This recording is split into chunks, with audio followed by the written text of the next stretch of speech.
Hello friends, ഇന്നൊരു ബിരിയാണി ആയാലോ? പെരുമഴയത്ത് ചൂടുള്ള ബിരിയാണി കിട്ടിയാൽ സൂപ്പർ ആയിരിക്കില്ലേ? പുറത്ത് മഴയ്ക്കുള്ള കോളുണ്ട്, നമുക്ക് ബിരിയാണി അങ്ങ് ഉണ്ടാക്കിയാലോ? അപ്പം നമുക്ക് പോയി ബിരിയാണി ഉണ്ടാക്കാം. നമ്മുടെ നാട്ടിലാണെങ്കിൽ പലതരത്തിലുള്ള ബിരിയാണികളുണ്ടല്ലോ.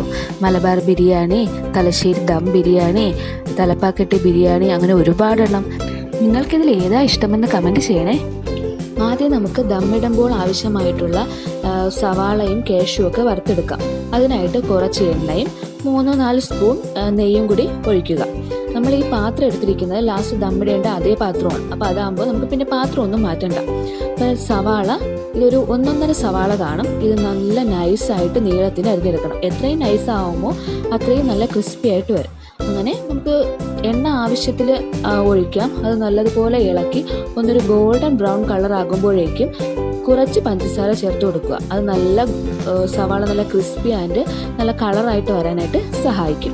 ഇനി സവാള കോരി മാറ്റി ഇതിലോട്ട് തന്നെ നമുക്ക് ആവശ്യത്തിനുള്ള കാഷ്യൂ ഇട്ട് കൊടുക്കാം. കാഷ്യൂ ഒന്ന് വറുത്തെടുക്കാനാണ്. നമുക്ക് ആവശ്യാനുസരണം കിസ്മിസോ മല്ലിയിലയോ പുതിനയിലയോ ഇതൊക്കെ ചെറുതായിട്ട് അരിഞ്ഞും ഇതുപോലെ ഇങ്ങനെ വറുത്ത് എടുക്കാവുന്നതാണ്. ഇത് നമുക്ക് ലാസ്റ്റ് ദമ്മിടുന്ന സമയത്ത് ഉപയോഗിക്കാവുന്നതാണ്. ഇനി ഇതിൽ തന്നെ നമുക്ക് ആവശ്യമായ ചിക്കനും വറുത്തെടുക്കാവുന്നതാണ്. ചിക്കൻ തലേ ദിവസം തന്നെ മസാല പുരട്ടി ഫ്രിഡ്ജിൽ വെച്ചതാണ്. മസാലയായിട്ട് നമ്മൾ മഞ്ഞൾപ്പൊടി, മുളക് പൊടി, മല്ലിപ്പൊടി, ഗരം മസാല, കുരുമുളക് പൊടി, പിന്നെ പെരിഞ്ജീരകം പൊടിച്ചതും ആവശ്യത്തിന് ഉപ്പും കുറച്ച് തൈരും ആണ് ചേർത്തത്. റൈസ് നമ്മൾ കുക്കറിലാണ് വെക്കുന്നത്. എത്ര അരി എടുക്കുന്നോ അതിൻ്റെ ഇരട്ടി വെള്ളം വയ്ക്കുക. ആ വെള്ളത്തിലോട്ട് മസാലകളായ ഗ്രാമ്പൂ, പട്ട, സ്റ്റാർ, ഏലക്ക, കുരുമുളക് എന്നിവ ചേർക്കുക. പിന്നെ കുറച്ച് കേരറ്റും ഉണ്ടെങ്കിൽ രമ്പയില കൂടി ചേർക്കാം. ഈ വെള്ളം നന്നായി തിളയ്ക്കുമ്പോഴത്തേക്കും അരി ഇടുക. അരിയിട്ട് ഒരു മുറി നാരങ്ങാ നീരും പിഴിഞ്ഞൊഴിക്കുക. 2-3 സ്പൂണോളം നെയ്യും ഒഴിക്കുക. ഇത് നന്നായി ഇളക്കി അടച്ചു വെക്കുക. ഒരു ഫിസിൽ കേട്ടാൽ മതിയാകും. അതിനുശേഷം ആവി നന്നായി പോയതിനു ശേഷം കുക്കർ തുറന്ന് ചോറ് നന്നായി ഒന്ന് ഇളക്കി വെക്കുക. അപ്പോഴത്തേക്കും റൈസ് റെഡിയായി. ചിക്കൻ ഒന്ന് പാതി വേവായാൽ മതിയാകും.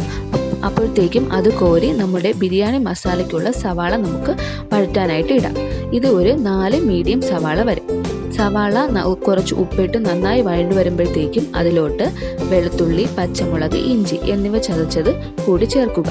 ഇത് രണ്ടും കൂടി നന്നായി വഴണ്ട് എണ്ണ തെളിഞ്ഞു വരുമ്പോഴത്തേക്കും മസാലകളായ മഞ്ഞൾ, മല്ലി, ഗരം മസാല, പെരിഞ്ജീരകം പൊടിച്ചത് ഇതൊക്കെ ഒന്ന് ചേർത്ത് നന്നായി ഇളക്കി വഴറ്റുക.